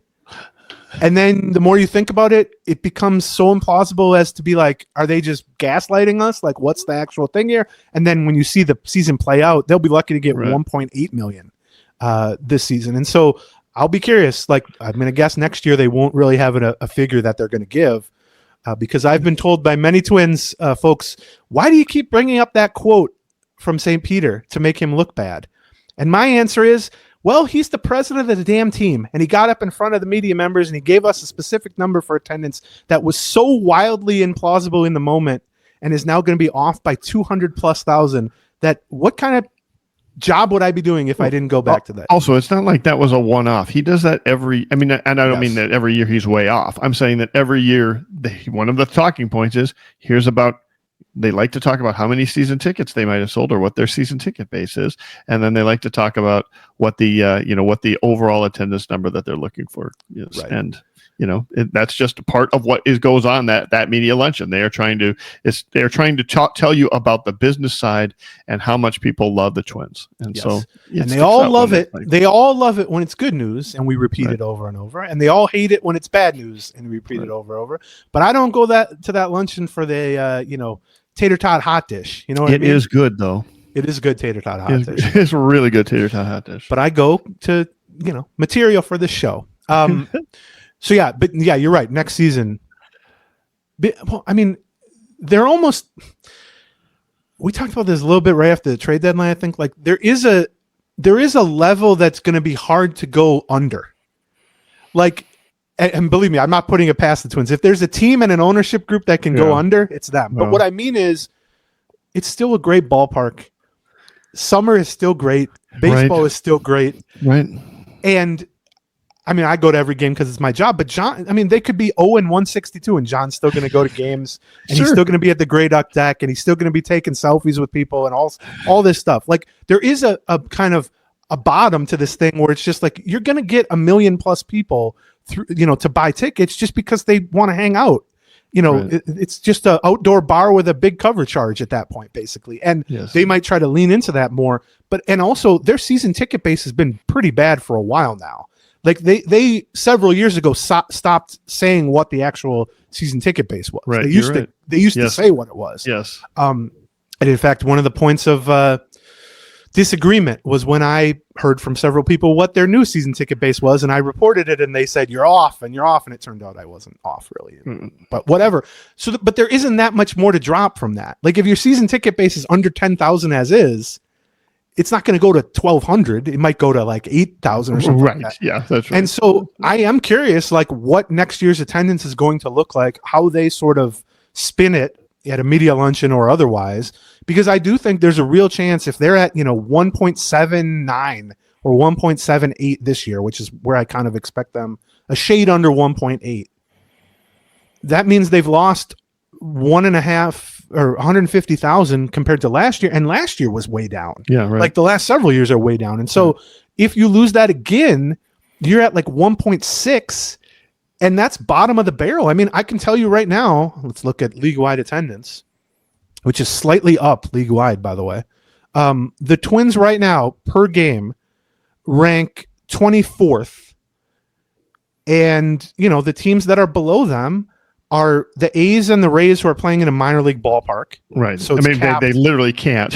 Yeah, they can't come anywhere close to it. Right. So they're both under 10,000, obviously. We're safe from them, probably. Yeah. Unless they start playing at CHS, then what, you get 8,000 or something? Yeah. The White Sox, who, whatever. Right. The Miami Marlins were an absolute mess. Pittsburgh. And then you get Baltimore and Kansas City, who I think are kind of in the same boat as the Twins in that they're like a mid-sized market who haven't spent money and have been disappointing this year. But Right. I mean, you can only drop like another 2 or 3 spots before you are in the dregs of the league category. Right. Before you are with the Marlins, the White Sox, and 2 teams that aren't even allowed to play in their own ballpark. Right. And that is not a great place to be, 15 years into a new ballpark. So that is definitely something to watch here. And when you were supposedly for sale. Yeah. the race for 1.8 million attendance is really on. And you mentioned Connor Prielipp got promoted to AAA. He made his first AAA start. He's kind of been used as a starter, but throwing 3 or 4 innings at a time. Once you get to AAA, that opens the door for you to get to the majors, obviously, and it's possible he could be called up in September. I would like to see him, but he's also thrown almost 70 innings, and that doesn't seem like a lot. That is more innings than he has thrown combined over the last 4 years, and that includes pros and college. I mean, he's had 2 elbow surgeries. They've been very cautious with him even this year, letting him go like 60 pitches. So I think it's possible we see him for a small stretch with the Twins, but I also think it's possible he gets a handful of AAA appearances, and then they just go, all right, shut it down. Let's start preparing for next season. The real question with me is he in the mix for a bullpen spot early on next year?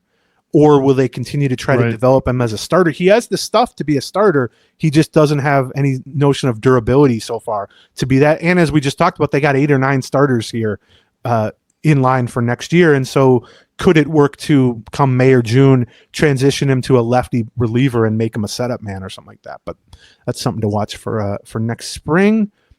And then it's a little late in the show for this, but I saw you tweeted about this too. But The Athletic reported, and a couple other places reported, that MLB is in talks with ESPN. ESPN is launching a new app. Right. And so they're trying to buy up. They bought up WWE stuff. They bought up, I don't even remember. They bought up NFL Red Zone. NFL, yeah. They traded percentages with NFL, and they got everything because they're trying to launch a standalone app to sort of counteract the decline of the cord cutting that's going on with the traditional cable and satellite bundle. I think it's $30 a month for the ESPN Everything app, and they're just trying to add as much must-have content that they can.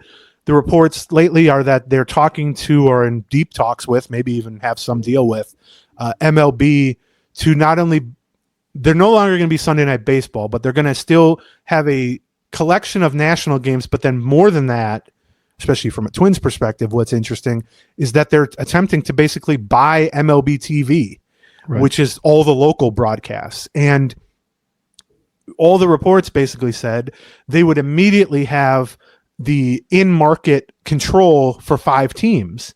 And the Twins are one of those 5 teams because it's what we talked about all offseason, which is those 5 teams are like Colorado, Arizona, San Diego, the Twins, and Cleveland. Those are the teams that separated from FanDuel and the like and are now under the umbrella of MLB and having their games produced by MLB. Twins TV is an example. So those teams don't have traditional cable satellite contracts with channels. And so those 5 would immediately become under ESPN's control if that deal goes through, in the same manner that they are currently under the MLB umbrella. And so understandably, this is an incredibly annoying topic that we've talked about for 3, 4, 5 years. Right. And there's so much like unanswerable because there's so many different variables and so many details that even the Twins themselves have been bad about putting out. Yeah, we've gotten a million questions. Yeah, right. We've got very little information from the report either. So much of the report was dwelling on sort of the future of Sunday Night Baseball or other sort of things. What exactly is going on with MLB.TV and whether or not it affects in-market or out-market, whether it's streaming versus TV. Like I don't know how much of that we know. What we do know, and what we should probably expect, is until the TV situation fully gets settled between not just the Twins, but about 20 other Major League Baseball teams, which are streaming rights are becoming available sometime within the next 3 years, we can kind of expect some changes year to year on how it is all going to work, and we're going to all have to try to navigate that together. And we will certainly be trying to bring as much information as we can to that discussion. And to your point, that MLB has made it clear that any new deals they sign, whether it's selling MLB TV to ESPN, whether it's NBC picking up Sunday Night Baseball or Apple or Amazon, whatever, these are all going to expire in 2028 because they want to time it so that all of their national deals are expiring at the same time so that they can have the full suite of products that they can offer to whatever the marketplace looks like at that point: streaming, cable, satellite, YouTube, whatever it is. They want to basically not agree to anything that goes past that point because they want to have a full flexibility. And so to your point, yeah, it's going to be a 2-year window here, basically, where the Twins are kind of bouncing around. But I would not overreact to that, because I saw people were like, "Oh, does that mean they're going to fire the Twins broadcasters and it's going to be ESPN?" That's not clear at all, right? But I mean, we know that's not going to happen, right? I mean, they're not going to come up with. I suspect what it's really going to be is they're just going to take over for MLB, and things will be under the ESPN umbrella, just like they are the MLB umbrella. Like, there hasn't been a big change being managed by MLB versus being managed by FanDuel. And if anything, I think it's been a better product. Now, I'm not saying it can't become a worse product under ESPN. I'm just saying my sense is they would be taking over the business, not because they're going to bring in ESPN announcers and do all that, but just then they would be able to then sell to local markets, because that's what they want it for. They want to be able to offer a product that Minnesotans feel they need to have, because they're losing traction in terms of who's going to sign up for the ESPN app. I don't think it means like ESPN's going to come in and Carl Ravitch is going to start doing Twins games or something like that. We don't. The bottom line is we don't really know, right? Like, there's nothing in the report that says whether or not this is going to be sort of a marketing deal for ESPN, like whether we're going to be included in the ESPN new app or streaming options. Yes, so that they can. And it's going to strictly stop there, sort of a marketing wraparound of the existing MLB.TV and that which they built out there. I mean, it is conceivable that ESPN would take a look and go, "You guys don't know broadcasting. We know a thing or two about broadcasting. We're going to do that." And, they would want to make some changes in there. I think that's potentially. Oh, I'm not saying they won't make changes. I'm just saying the baseline structure, which is that it's a local broadcast managed by MLB. Oh, right. I think it'll just be a local broadcast managed by ESPN. They're not going to want to start doing 30 new broadcast teams and all this stuff. Like, they're viewing it, and some of the reports said this explicitly. Here's why they want MLB TV. Because it's one of the few things that on a local level people feel motivated to buy because they can't get it elsewhere. Right. There are Twins fans, there are Guardians fans, there are Padres fans, etc. So if you bring it under the ESPN umbrella, then people will have to subscribe to this new ESPN Everything app that's $30 a month. And we talked about it with like Amazon or Apple. They're bringing in stuff that they think people have to have, and the way to get it is you have to subscribe to this app. I'm not saying that's a good thing. Obviously, it's probably going to be more expensive or harder to get or whatever, but that's my sense is that's what they're viewing it as. They're not viewing it as we can improve the product or we can bring in our own announcers. I mean, maybe there will be some changes. They're viewing it as if we put it behind our paywall at ESPN, then people cannot watch Twins games without ESPN. And they're just trying to build up the user base of that. And again, I'm not saying that's a good thing, but So I'll also just call out that I don't think this is something that the Twins themselves are directly engaged in. This is something that they are along for the ride. They have no control whatsoever. Exactly. So, to what extent, it affects Twins TV or what, for us to go to the Twins and say, "Hey, can you help explain some of this?" They're going to be like, we don't know, man. Are we in charge of MLB.TV? Hell no. I'm going to guess they're going to be approximately as helpful as they were this time last year when we were asking about the MLB TV situation. You're right. Which is, don't ask us. We don't know. Right. Okay. We will be back on the Patreon side Monday to recap this spellbinding our best versus your best matchup against the dangerous, intimidating, absolute dead last place Chicago White Sox. Yeah.